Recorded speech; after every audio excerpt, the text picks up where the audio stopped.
Have you ever wondered how computers group similar data points together? Today, we're exploring k-means clustering, a powerful algorithm that relies on centroids to categorize data efficiently. Let's dive in. K-means clustering is a method of vector quantization from signal processing that partitions n observations into k clusters, each observations into k clusters. Each observation belongs to the cluster with the nearest mean, known as centroids.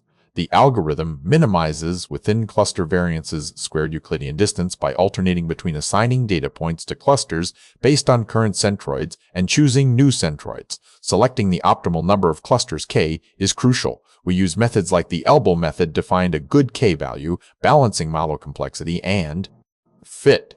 Centroid initialization significantly impacts performance. Techniques include random selection or using k-means and its p-means ++ for smarter initial centroid placement. In practice, the iris dataset is often used to demonstrate k-means clustering. Python code can visualize how centroids shift iteratively to minimize variance.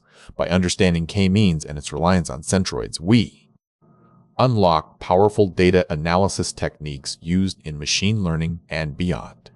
K-means clustering is a fascinating algorithm with many real-world applications. What other algorithms are you curious about? Let me know in the comments.